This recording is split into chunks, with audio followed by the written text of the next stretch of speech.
Dallas. But Stephen Jones showing confidence in his first-year coach, saying yesterday, I know we've got the right head guy for the job.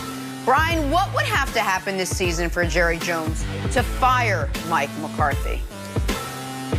Jenna, there's absolutely nothing that can happen this season for Jerry Jones to fire Mike McCarthy. Don't forget, Jason Garrett was in Dallas for 10 years.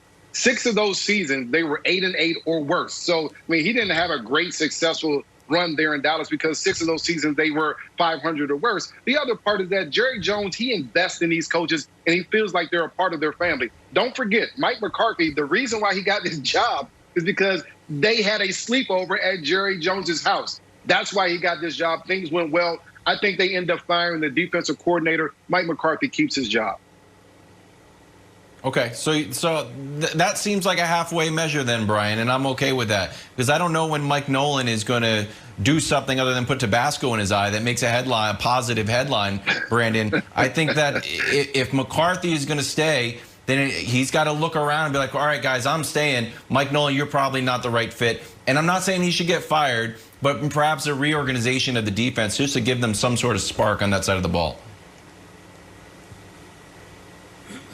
Yeah, no, I'm with you here. To me, they brought in Mike for 2 things, leadership and offense. And when you look at what they were doing with Dak, they were turning the ball over, but they were averaging 450 yards a game. They didn't bring him in to be the defensive guy. They brought him in to make sure that he had the staff in place. We're seeing that he doesn't. Yeah. So I'm with you, B. I don't believe that Coach Nolan makes it through this year. He's definitely not making it to next year. And for that reason, he gets another year. All right, I was with you guys.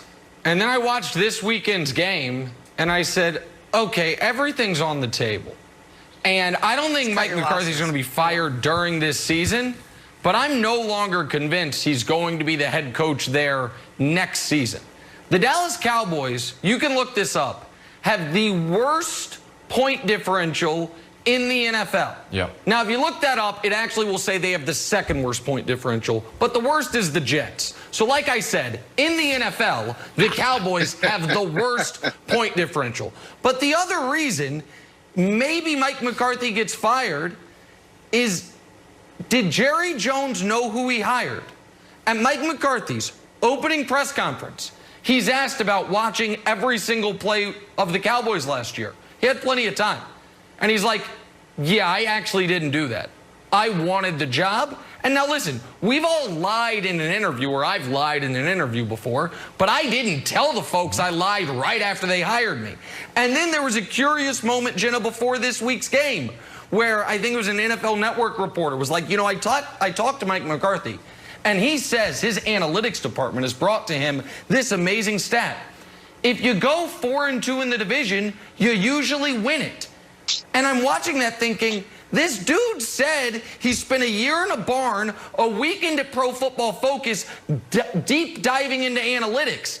And the best he can come up with is winning division games help you win your division. That ain't analytics, bro. That's logic. And so I do wonder if Jerry Jones watching this saying, this isn't who I thought I hired. And if they continue to get dog walked the way they did this past weekend, then I'm not certain he's the coach the next time Dak Prescott plays a game for the Cowboys.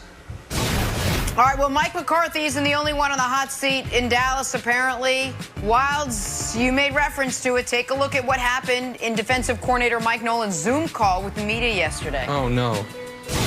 That, obviously, the frustration for him as well. It's just, you know, look, when he misses them, nobody, whoops, excuse me. I got something in my eye. Just had some Tabasco on my finger and it went in my eye. That wasn't good. Oh. Never good. It's terrible. Jeez. I'm sorry. Hang on, guys. Be right back. Give me 1 second. Fitting in with this team earlier this year. Talked to Peter King about the short leash that AB is now on, saying this. He screws up one time, he's gone. I don't think he will because he wants to play. I love Mike Evans. Today he didn't touch the ball till the 4th quarter, but he just wants to win. Chris Godwin, same way. Gronk, same way. If AB's not that way, then we're going to have a problem.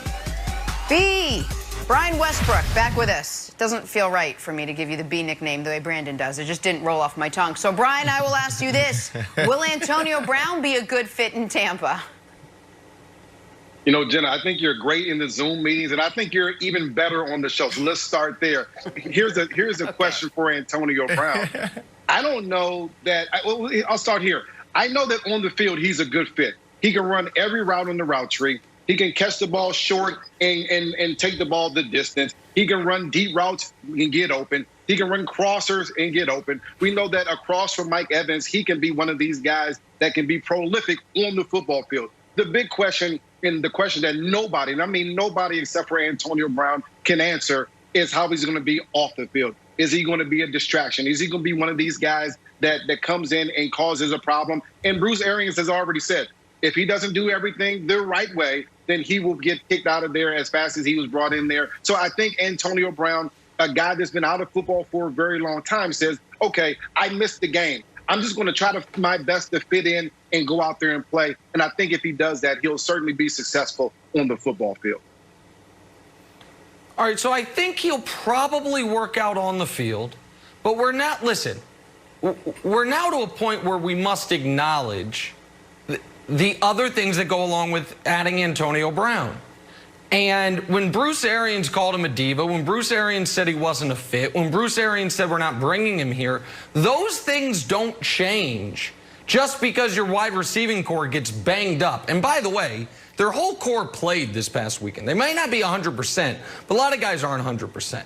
But I do think this shows the massive power Tom Brady has in the organization. Because, I mean, Bruce Arians was considered, he just got an award for it, I apologize, I can't remember the exact name, but one of the champions for women in the NFL. And this undercuts that quite a bit, given what Antonio Brown's been accused of and what Antonio Brown is still entangled in legally. So the only reason you do that is, A, if the most important guy on your team, Tom Brady, really wants it, and B, you really believe he can make you that much better. And while I agree there is very little risk here, I do wonder, Brandon, how much reward is there really? You've made a big point, and it's not wrong, that the last 5 weeks, Tom Brady's numbers have been the best 5-week stretch of his career, save his 2 MVP seasons. That what he's done post-week 2 is vintage peak Tom Brady statistically. So and he's doing that with a banged-up receiving core. So how much better does AB make you? And how will this land, forget with your fans, forget with the people who work for the team, how will this land with Mike Evans, who was already on pace for his worst season since his rookie year, for Chris Godwin, who's never been paid in this league?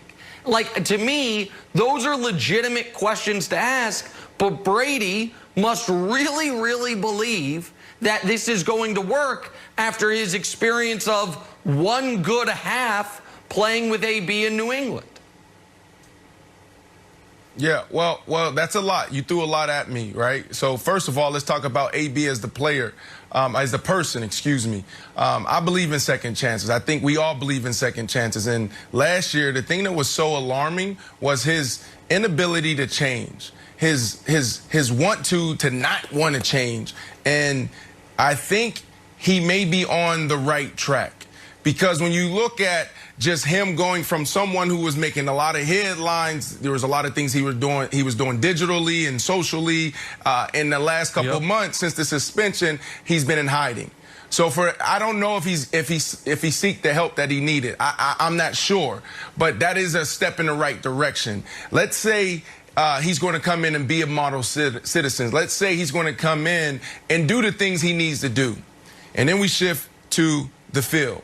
On the field, I think it's a great fit, Jenna. And the reason why I think it's a great fit is because of Tom Brady. Nick, you keep talking about, like, Tom Brady is the one that made this decision. I know there's this back and forth between Bruce and everyone else talking about, well, Tom had nothing to do with it. No, it's because of Tom. Tom has been the one that stood on the table since the New England days for AB. I don't know what type of chemistry they have, because to me, AB is more of a freelance wide receiver. When you look at the things that separated him from everyone else in the league when it comes to playing the position, has been his ability to get out of the original play and go to the next one. Like, he'll run it in, and then he'll run to the corner, Big Ben scrambling, and then you'll see those big plays. That's not Tom Brady's game. Tom Brady's game is be where you're supposed to be, and the ball's going to be there. So something happened in New England where these two got on the same page, and Tom Brady loved what he saw. So for that reason, I think that from a chemistry standpoint, it makes sense, because your wide receivers are banged up. Nick, 80%. Dealing with a hamstring injury, dealing with a high ankle, that limits you extremely playing this position. You can't be effective when you can't run. And that's what we're seeing with that position group in Tampa. Mike Evans, you're saying, you already said it, this is going to be one of his worst years. Well, that's why you need help, and that's why you go out